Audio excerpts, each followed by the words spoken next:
என்னன்னா நீ எந்த செயல் கூட போ, ஏன்னா நீ பாக்குறதுக்குள்ளதான் போக முடியும், கேட்கறதுக்கு தான் போக முடியும், வேற வழி இல்ல, அதெல்லாம் போ. அந்த இடத்துக்கு போய் நீ சுயமா சிந்திக்கிற அளவுக்கு ஒரு சூழல் ஏற்படுத்துக்குதா, நீ சுயமா சிந்திச்சு புதியதா ஒரு விஷயத்த பேசுறியா, புதியதா ஒண்ணு பண்றியா, அதுதான் சுயமா நீ சிந்திக்கிறதுக்கான அர்த்தம். உண்மை. அதை விட்டுட்டு இருக்கிறத பத்தியே பேசிக்கின்னு அவங்க சொன்னதை பத்தி இவங்க சொன்னதை பத்தி அதை கலந்து உரையாடல் பண்ணி நிற்கிறது பேரு கிடையாது.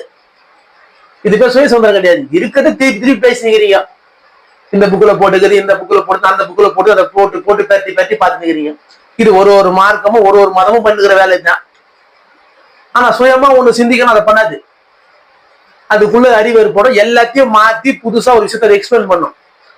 அதுதான் சுயமா சிந்திக்கிறது. அந்த மாதிரி சுயமா சிந்திச்ச ஒரு சிலர் மட்டும்தான் இன்னைக்கு பெருசாவோ அவளை போற்றக்கூடிய நபராவோ இல்ல அவங்க பெரிய விஞ்ஞானியாவோ அறிவியல் ஆராய்ச்சி எல்லாருமா இருக்கிறான் ஒரு சிலர் தான். ஏன் இத்தனை கோடி பேர்ல ஏன் ஒரு சிலர் மட்டும் வரான்? என்ன காரணம்?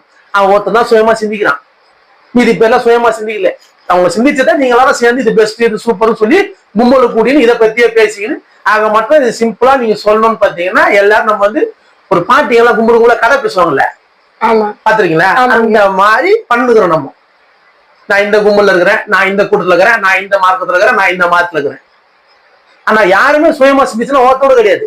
நீ சுயமா சிந்திச்சிருந்தா உன் அறிவு எதையும் போய் பற்றாது. உண்மை. உண்மையில எதையும் பற்றாது. உன் அறிவு என்ன சொல்ற அதை தான் போய் பற்றுவ.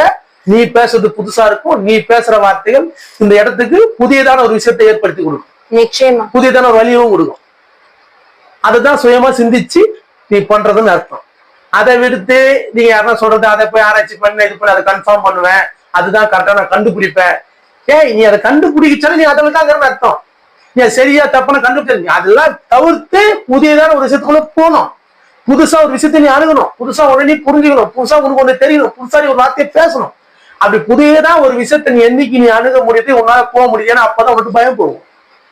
எப்ப போகும்? நான் சொன்ன அதீதமான அன்பும் அந்த அடிப்படையில வரும்போது மட்டும்தான் உன்னை விட்டு பயம் போகும். எப்ப பயம் போகும்னா நீ என்னைக்கு நீ சுயமா சிந்திக்கிற அன்னைக்கு பயம் போகும். நீ சுயமா சிந்திக்காத வரைக்கும் உன்னோட பயம் போவே போவாது.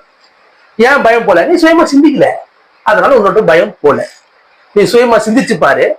இருட்ட பார்த்தா பயம், இந்த மாதத்துல இருந்தா பயம், இவங்க கூட இருந்தா பயம். இந்த பயம் தான் என்ன பண்ணுவோம், அங்க போயிடலாமா, நம்ம இங்க போயிடலாமா, நம்ம இதை பண்ணலாமா, நம்ம இதோட இருந்தா கட்டாரம், இந்த எண்ணம் ஒண்ணு பண்ணு பயமாக்கி இதுக்கு எது பெஸ்ட் தேடுது. பெஸ்ட் நீதான்.